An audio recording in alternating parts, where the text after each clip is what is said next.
Hi, my name is Alex, and I'm a 30-year-old woman who's been through a lot recently. Even though some time has passed, it still feels like everything happened just yesterday. I wanted to talk about it with someone other than my family and friends, so here I am. Let me start from the beginning. I was born much later than my sister. She was 16 years old when I was born. Because of the big age gap, we never had a close sisterly bond, although she did spoil me a lot. It felt like she treated me more like her own child than her sister.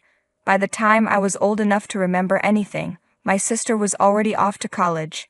When I was 10 years old, I attended her wedding. She was already pregnant at the time, so I was excited not just for the wedding, but also to meet my niece and have another kid to play with. 5 months after the wedding, my niece Tori was born. I still clearly remember visiting her in the hospital right after she was born. I was so excited to see her little face and felt an overwhelming amount of love for her. After Tori came home, I spent as much time as possible with my sister to help take care of her. As the years went by, my love for Tori only grew. I would always offer to babysit whenever my sister needed help. Instead of thinking of each other as aunt and niece, Tori and I felt more like siblings. That's why it was so hard for both of us when I had to move to a different state, Florida, to study and work. But I made sure to always call home and stay in touch with my family, especially Tori. The distance didn't break our bond. In my last year of university, I met my husband, Caleb. He was the star football player, and I still don't know how I caught his attention since I wasn't into sports at all. I spent most of my time reading in the library, but one day Caleb found me there and started talking to me. What I loved most about him was how confident and charming he was. Later, after we were together for a while, he told me he was actually nervous to talk to me, but I never would have guessed that from how confidently he approached me. We went on several dates and quickly realized that even though we had different interests, we fit well together. We shared the same sense of humor and spent all our dates laughing until our bellies hurt. It didn't take long for us to make our relationship official. I always made it clear to Caleb how much I loved my family, so we met them through many video calls. The only person I didn't tell about Caleb was my niece Tori. Even though Caleb had met almost everyone important in my family, he hadn't met Tori yet. I did talk to him about her a lot though. One day, Caleb asked why he hadn't met my niece, even though I talked about her so much. I told him, "Babe, I haven't introduced you to Tori because she's just 11. I want to protect her innocence from my adult life." He replied, "I don't think 11 is too young. I'd like to meet her and be part of her life too. Tori is the most important person to me, but she's still a child. She doesn't need to be involved in my romantic life," I explained. "It feels like you're keeping me separate because you doubt our relationship's future," he said. "What? That's not true at all," I assured him. "You're afraid of introducing me to Tori in case things don't work out between us.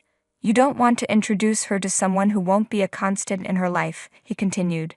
"You've got it all wrong. It's about protecting her, not doubting us," I said. "All right, fine, let's drop it. Just understand that I see a long future for us, but I'm just not ready to mix our worlds yet," I explained. I understood why Caleb was upset, but I wasn't ready to involve Tori in this part of my life yet. I wanted to protect Tori's innocence, even though deep down I knew I wasn't really doing that. In my mind, she was still that little baby I first met in the hospital, and I wanted to keep seeing her that way, at least until she became a teenager. 2 years after we graduated from college, Caleb asked me to move in with him, and I happily agreed. I was thrilled to live with the man I was so deeply in love with. During this time, I also met all of Caleb's family. Caleb was still a little hurt that I hadn't told Tori about him yet, but he chose to let it go instead of bringing it up.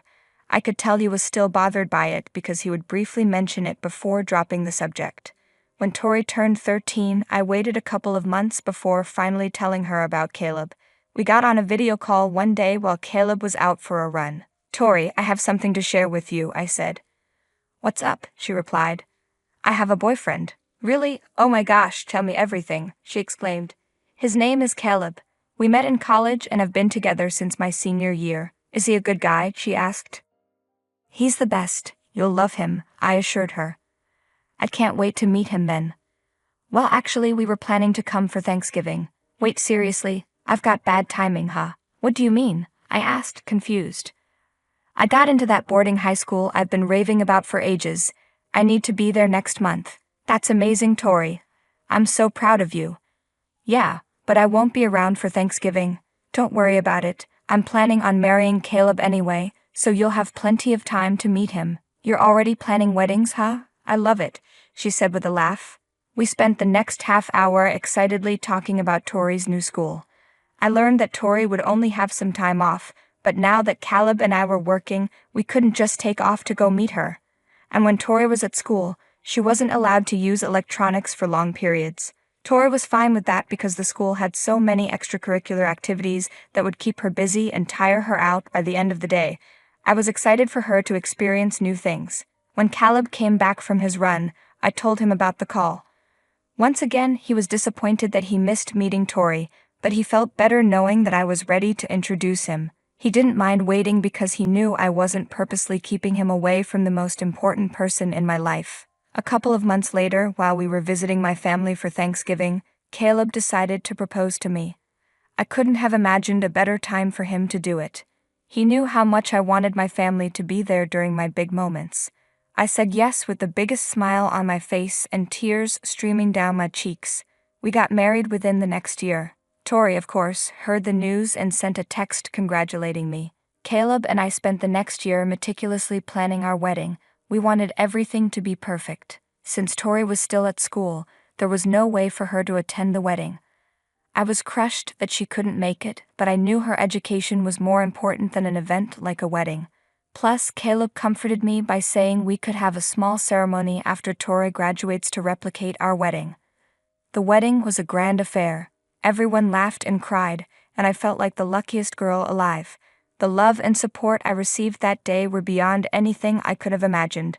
I truly believed that the rest of my life would be blissful because I'd get to spend it with Caleb.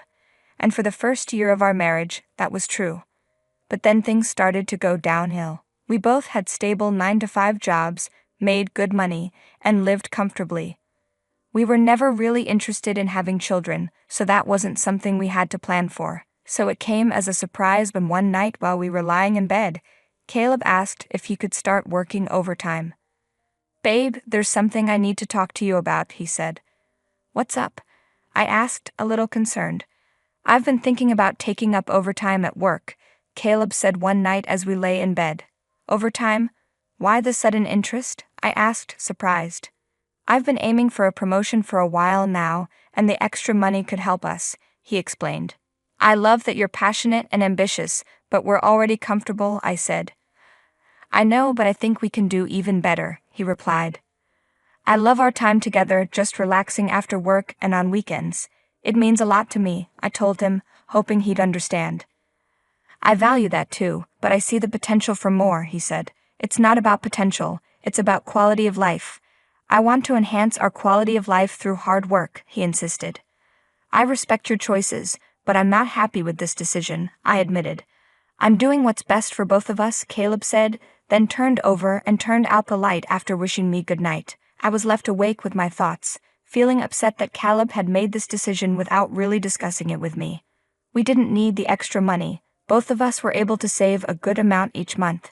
We had made smart investments and had our retirement funds set up. We lived comfortably, so I didn't understand why he felt the need to work more. But I figured that if Caleb was happy, I would be happy too. The next few months were torture for me. Caleb started coming home late and was usually too tired to do anything. He'd eat dinner and go straight to bed. He even worked on Saturdays and spent Sundays sleeping. I barely saw him properly most days, and I missed spending time with my husband. I tried talking to him about cutting back on work, but he always brushed me off, saying it was for our benefit. Eventually, after 6 months of this, Caleb did get promoted. I thought this would mean he'd have more flexibility with his time. While he did get more flexibility, it came with constant business trips. Every other week, he was flying out of state. It got to the point where it felt like I wasn't living with my husband anymore, just a roommate I barely knew. I didn't know what to do. One month, Caleb hadn't been home for more than 2 days, and that was my tipping point. I broke down in front of him, asking why he never spent time with me anymore. "Seriously, Alex? You're being so dramatic," he said, annoyed. "I'm not being dramatic, I'm just expressing my feelings," I said, hurt. "Well, you're being selfish. I'm working hard for a better life for us," he shot back. I never asked for any of that. All I want is time with you, the simple things we used to do, I pleaded. Right, because sitting on the couch watching junk TV is so fulfilling. Stop being ungrateful, he snapped. You're calling me ungrateful? I appreciate your hard work, but it's tearing us apart, I said, my voice shaking. If I waited for you to tell me what to do, I'd be stuck doing nothing in life, he retorted. Do you really think I'm holding you back? I asked, shocked. You settle for less, you're happy with the bare minimum. I'm not like that. I want more from life, he said, his frustration clear. I'm not settling. I'm content with what we have because it's enough for me, I tried to explain. And that's your problem. You're too lazy to chase after better things, he said harshly. I'm not greedy, Caleb. I value what's important over constantly working myself to the bone, I replied, tears filling my eyes. You just don't get it, do you? He said, storming out of the house, leaving me standing there, overwhelmed by a flood of emotions. How could Caleb treat me this way? How could he look at me with such disappointment when he used to see me as the light of his life? I let it be for a while, trying to process everything. Eventually, Caleb's business trips became so frequent that he barely lived with me anymore. My hurt numbed me entirely. I stopped talking to everyone as I sank deeper into depression. What pulled me out of my depression was a call from an unknown number. At first, I ignored the calls, but they were so persistent that I finally answered. I cautiously said, hello. Hello, Alex, it's me, Tori, the voice on the other end said. Tori, oh my goodness, it's really you. How have you been? How come the new number? I asked, surprised but thrilled. I know, it's been too long. I lost my phone and had to get a new one. Plus, it helped that I lost it right around the time I graduated high school. I'm so sorry I haven't kept in touch. Life got busy, and I let time slip away, she explained. Don't worry, I've been swamped too. Even keeping up with my own mom was tough. So, how come the sudden call? I asked, curious. I picked a university in Florida, Alex. I'm actually in Florida now, she said. No way, that's amazing. I'm so happy you're close by. We have to meet, I said excitedly. I was hoping you'd say that. I've missed you so much. Can we really meet up? She asked. Of course. Let's make plans. I can't wait to see you again, I replied, smiling. Me too. It's going to be awesome catching up, she said. We set a date for that weekend. I thought it was the perfect time because Caleb would be home that weekend, and I was eager to see Tori again after all this time. I realized that Tori's university was only an hour's drive from where I lived, so we could meet up more often. That night, I called Caleb to share the news, but he didn't seem to care. I got upset and asked, why aren't you excited about meeting Tori? After all this time, I've realized I'm never really a priority for you. You kept me hidden from someone so important to you with some silly excuse. Caleb responded, that's not true. I don't think my feelings about this are silly. Can't we just forget about it for now? I still want you both to meet. It doesn't matter now, I said, but could you at least be nice when Tori's here? I don't want her to see our problems.